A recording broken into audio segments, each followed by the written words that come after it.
நமஸ்காரம்.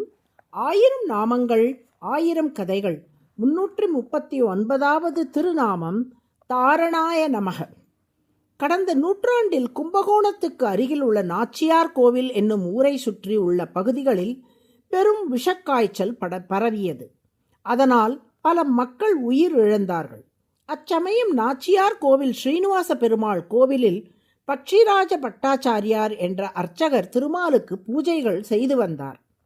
விஷக்காய்ச்சலின் வீரியத்தை கண்ட அவர் தான் அன்றாடம் பூஜை செய்யும் மஞ்சுளவல்லி தாயாரிடமும் ஸ்ரீனிவாச பெருமாளிடமும் சென்று இந்த விஷக்காய்ச்சல் விரைவில் தீர வழிகாட்ட வேண்டும் என்று பிரார்த்தித்தார். அன்று இரவு அவரது கனவில் ஸ்ரீனிவாச பெருமாளும் மஞ்சுளவல்லி தாயாரும் தோன்றினார்கள். மஞ்சுளவல்லி தாயார் அவரை பார்த்து, அனந்தனின் 1000 திருநாமங்களான விஷ்ணு சகஸ்ரநாமமே அனைத்து நோய்களுக்கும் மருந்து. ஊர் மக்கள் ஒன்று சேர்ந்து விஷ்ணு சகஸ்ரநாமத்தை தினந்தோறும் பாராயணம் செய்தால் அனைத்து நோய்களும் விலகும் என்று கூறினாள். பக்ஷிராஜ பட்டாச்சாரியார், தாயே, ஒரு சிறிய விண்ணப்பம்.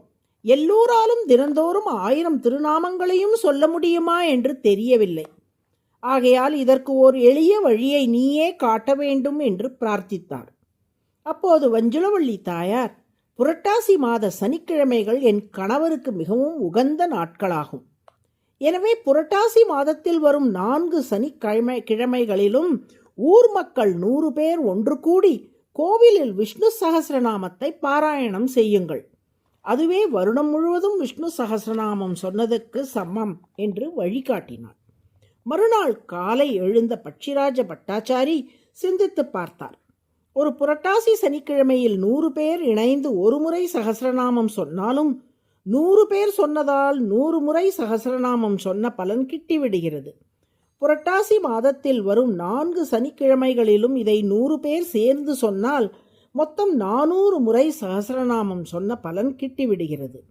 நாம் தனியாக அமர்ந்து வருடம் முழுவதும் தினமும் ஒரு முறை சகஸ்ரநாமம் சொன்னாலும் 365 நாள் வரைத்தான் படிக்க இயலும். ஆனால் புரட்டாசி சனிக்கிழமைகளில் 100 பேர் இணைந்து இதை பாராயணம் செய்கையில் 400 முறை பாராயணம் செய்த பலன் கிடைக்கிறதே. நம்பிக்கை நாச்சியார் நமக்கு நல்வழி காட்டிவிட்டாள் என்று மகிழ்ந்தார். கையில் பஞ்சாங்கத்தை எடுத்து பார்த்தார். அன்று புரட்டாசி சனிக்கிழமை. அன்று மாலையே திருக்கோவிலில் உள்ள திருவேங்கடமுடையான் சந்நிதியில் 100 அடியார்களை அழைத்து விஷ்ணு சகஸ்ரநாம பாராயணத்தை நடத்தினார். சகஸ்ரநாமத்தில் உள்ள 1000 திருநாமங்களுக்குள் ஒவ்வொரு திருநாமத்தை சொல்லும் போதும் துளசி தளங்களால் திருவேங்கடமுடையானின் திருவடிகளுக்கு அர்ச்சனை செய்தார் பக்ஷிராஜ பட்டாச்சாரியார். 1000 திருநாமங்களை 100 பேர் இணைந்து பாராயணம் செய்து அர்ச்சனை செய்வதால் லட்சார்ச்சனை என்று இந்நிகழ்வுக்கு பெயரிட்டார் பக்ஷிராஜ பட்டாச்சாரியார். இவ்வாறே புரட்டாசி மாதத்தின் 4 சனிக்கிழமைகளிலும் லட்சார்ச்சனையை பக்ஷிராஜ பட்டாச்சாரியார் நிகழ்த்த அப்பகுதியை பிடித்திருந்த விஷக்காய்ச்சல் மெல்ல மெல்ல விலகத் தொடங்கியது. ஊரில் பழைய நிலை திரும்பியது. இவ்வாறு தனது திருப்பெயர்களை ஓதிய அடியார்களை விஷக்காய்ச்சல் என்னும் பேராபத்தில் இருந்து திருமால் காத்தார். இதன் நினைவாக இன்று வரை வருடந்தோறும் நாச்சியார் கோவில் ஸ்ரீனிவாச பெருமாள் கோவிலில் உள்ள திருவேங்கடமுடையான் சன்னதியில் புரட்டாசி மாதம் 4 சனிக்கிழமையிலும் மாலை 6 மணி அளவில் இந்த லட்சார்ச்சனை நடைபெறுகிறது. வைகானசம் ஆகம விசாரதர், ஜோதிடமணி, ஹனுமத் உபாசகர் ஸ்ரீ ஊவே கண்ணன் பட்டாச்சாரியார் சுவாமிகள் இதை செவ்வனே நடத்தி வருகிறார்.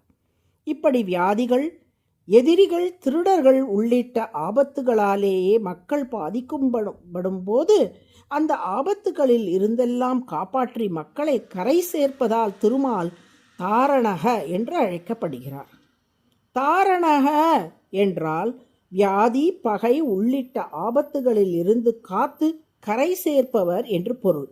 அதுவே சகஸ்ரநாமத்தின் 339வது திருநாமம்.